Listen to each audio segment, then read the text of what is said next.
très ravie de vous retrouver en ce vendredi pour une nouvelle édition du Journal de l'économie.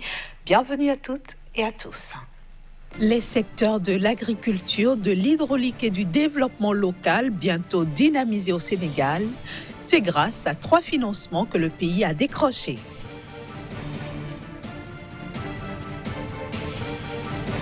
La RDC va en guerre contre les comptes bancaires appartenant à des fonctionnaires fictifs. Environ 5 900 ont été identifiés.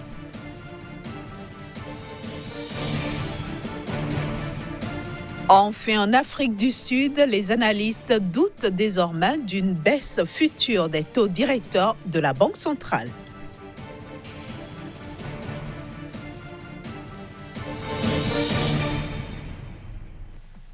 « 300 millions de dollars, c'est la somme des 3 financements que le Sénégal vient de signer avec ses partenaires. Le premier, qui porte sur 50,3 millions de dollars, est accordé par le Fonds international de développement agricole FIDA dans le cadre d'un projet d'appui à l'insertion des jeunes dans le domaine de l'agriculture. Celui-ci vise à promouvoir l'inclusion de plus de 150 000 jeunes dans les exploitations familiales et les activités créatrices de revenus et d'emplois décents et durables dans les chaînes de valeur agro-sylvo-pastorales et halieutiques. La seconde convention porte sur un financement de 117,5 millions de dollars accordé par l'Agence française de développement sous forme de prêt. Celui-ci permettra de construire une usine dans le nord-ouest du pays afin de permettre d'augmenter et de sécuriser les volumes d'eau potable à Dakar et dans d'autres villes.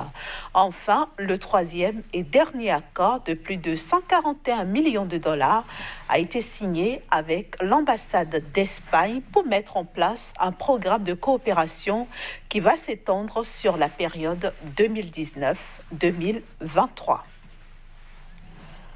Environ 5 823 comptes bancaires appartenant à des fonctionnaires fictifs ont été supprimés en RDC. Il s'agit essentiellement de comptes que l'État congolais a régulièrement alimentés en y versant des salaires, lesquels comptes sont restés inactifs durant de nombreux mois, ce qui a justement alerté les autorités du pays. Dans le cadre de la nouvelle stratégie gouvernementale visant à éradiquer la fraude au sein du système de paiement des fonctionnaires et agents de l'État en République démocratique du Congo, environ 5 823 comptes bancaires appartenant à des fonctionnaires fictifs vont être supprimés. Tous ces comptes ont été régulièrement alimentés par l'État congolais qui y versait des salaires, mais n'ont pas été touchés durant de nombreux mois. Ceci a attiré l'attention des autorités congolaises qui ont décidé de la suppression de plus de 4 500 autres comptes, n'ayant enregistré aucun mouvement des fichiers des services de paix, sauf en cas de réclamation. Pour ces autorités, les personnes détenant ces comptes n'existent pas et doivent donc être élarguées des fichiers des services de paix. Ce qui va permettre au Trésor congolais de réaliser des économies de près de 2,7 milliards de francs par trimestre, soit environ 10,8 milliards de francs congolais par an. L'objectif de l'opération est d'assainir le fichier paix et par ricochet, de maîtriser la masse salariale. Pour l'instant, aucune sanction judiciaire n'a été annoncée pour punir les auteurs de la fraude. Cependant, des enquêtes pourraient être menées pour découvrir toute l'étendue du réseau. En 2018-2019, les expéditions de produits agricoles ont atteint 465 millions de dollars au Rwanda, soit une baisse de 10% par rapport à l'année fiscale précédente où le pays a engrangé 515 millions de dollars. Selon le Conseil rwandais des exportations agricoles, cette contre-performance est surtout liée à la chute de la valeur des exportations de produits laitiers et dans une moindre mesure à celle du thé et du café. En effet, les revenus d'exportation des produits laitiers ont fondu de 55,6% à 9 millions de dollars en raison des pertes de marché au Kenya et en Ouganda. En ce qui concerne les revenus du thé et du café, ils ont connu des baisses respectives de 5% et 1% à 83 millions de dollars et 68 millions de dollars. Je le disais en titre, en Afrique du Sud, les analystes qui suivent le marché des capitaux doutent désormais d'une baisse future des taux directeurs de la Banque centrale.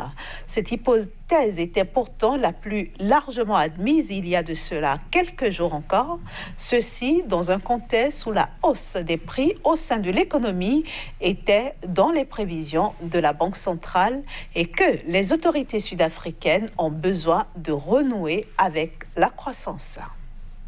Alors qu'ils étaient encore optimistes il y a quelques jours, les analystes qui suivent le marché des capitaux en Afrique du Sud doutent désormais d'une baisse future des taux directeurs de la Banque centrale. Selon ces analystes, le poids des facteurs qui préconisent le maintien des taux à un niveau inchangé prévaudra probablement la faible efficacité des réductions de taux pour stimuler la croissance à ce stade, la conjoncture extérieure perturbée et la volatilité des taux de change. Ce pessimisme est surtout alimenté par la tragédie survenue en Arabie Saoudite où une des installations pétrolières a été bombardée par un drone.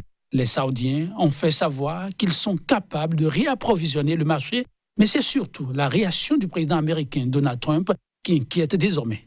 Lui et son administration n'excluent pas de répondre à cette attaque qu'ils attribuent aux Iraniens. Une position qui fait craindre des instabilités sur l'approvisionnement du pétrole au niveau mondial. L'Afrique du Sud, pays qui dépend majoritairement de l'importation du pétrole, une hausse des prix de l'or noir couplée à la baisse de valeur du rand sur le dollar provoquerait une inflation que les autorités monétaires n'ont pas envie de soutenir. La décision de la Banque centrale sera surtout suivie par les 7,8 millions de personnes qui ont pris des crédits à taux variables et non garantis, mais aussi par le gouvernement de Cyril Ramaphosa. La baisse des taux directeurs de la Banque centrale arrangerait donc ces deux catégories d'agents économiques. L'État en a besoin pour soutenir son ambition de sauvetage des entreprises publiques en difficulté et les ménages qui ont déjà du mal à boucler leur fin de mois seraient bien ravis de réduire leurs dépenses de remboursement de dettes sur une certaine période. Retour sur ce plateau, cette fois-ci pour retrouver notre chroniqueur Casimir Cuello. C'est après une petite pause.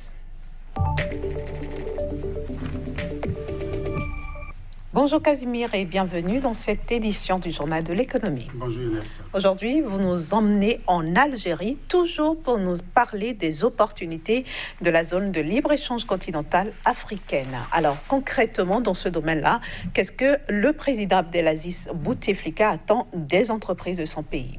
Merci Inès. Il faut dire que l'Algérie présente des caractéristiques un peu particulières en ce qui concerne donc le commerce intra-région. En effet, le pays ne s'intéresse pas trop aux pays africains en ce qui concerne donc les échanges, en ce qui concerne les exportations. Et à l'occasion donc d'une rencontre qui a eu lieu en décembre 2018, le président Bouteflika a donc invité les entreprises algériennes à s'orienter vers le marché commun africain et à asseoir donc des ponts logistiques contribuant dans la dynamique du commerce et de la coopération économique entre donc l'Algérie et le continent africain, enfin entre l'Algérie et les autres pays. Ceci permettra donc de redynamiser, de donner plus d'espoir donc à ces pays. Il faut déjà dire que le potentiel aujourd'hui d'exportation de l'Algérie est tellement élevé, est très élevé, mais malheureusement ne profite donc pas aux pays voisins, encore moins aux pays, au reste donc du continent, notamment les pays subsahariens qui véritablement ne sont pas trop dans le carré d'as, ne sont pas trop donc dans le viseur de l'Algérie en ce qui concerne donc les efforts.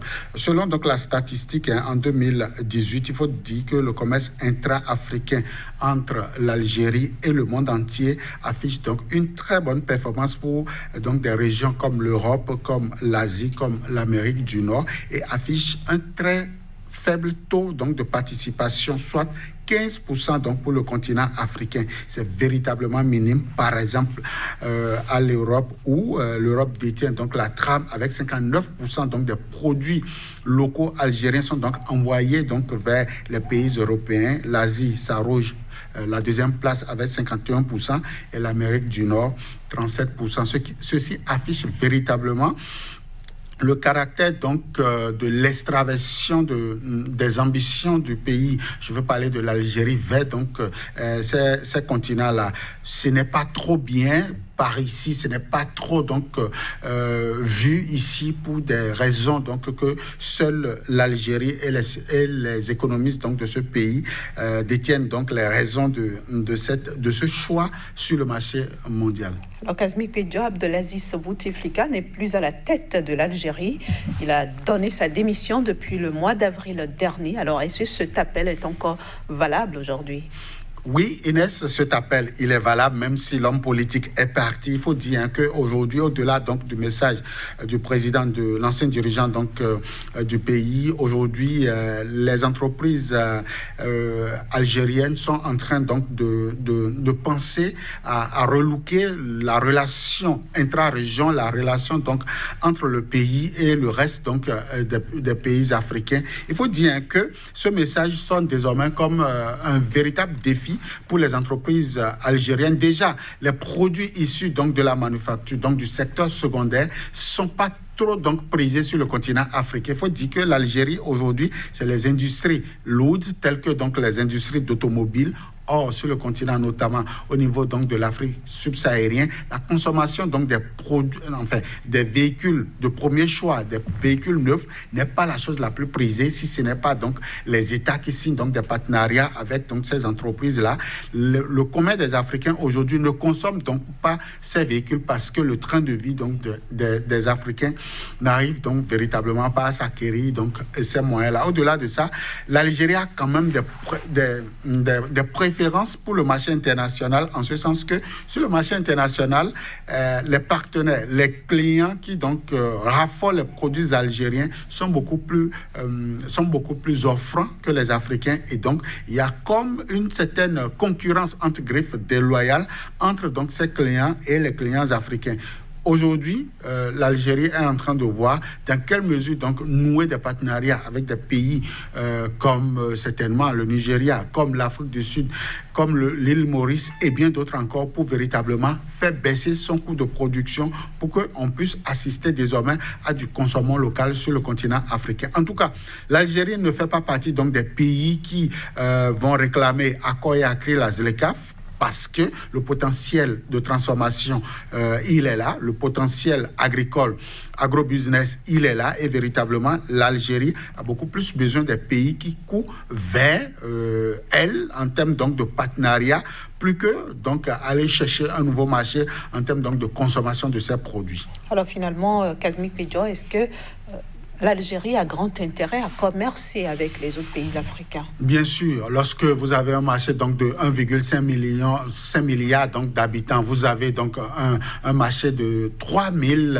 milliards de dollars en termes donc de produits intérieurs bruts. Je crois que c'est un marché potentiel. Je crois que le potentiel donc il est africain désormais en ce qui concerne la destination économique. D'ailleurs, c'est la Banque mondiale qui le dit, c'est le FMI qui le dit, et donc c'est bien de préférer donc le marché international, mais c'est encore meilleur lorsqu'on pense d'abord à soi-même, lorsqu'on développe donc le potentiel sur le continent, car ceci permettra véritablement de sortir certains pays qui ont véritablement besoin de l'expérience algérienne pour se développer donc de l'ONIR. Merci beaucoup Kazmi Pedjo pour toutes ces explications. Excellent week-end à vous et à lundi.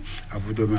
Voilà, chers amis téléspectateurs, vous l'avez compris, oui, nous sommes à la fin de ce numéro du Journal de l'économie. Merci de l'avoir suivi. Passez un excellent week-end également en compagnie des programmes de SICA, et retrouvez toute l'équipe du Journal de l'économie lundi à la même heure.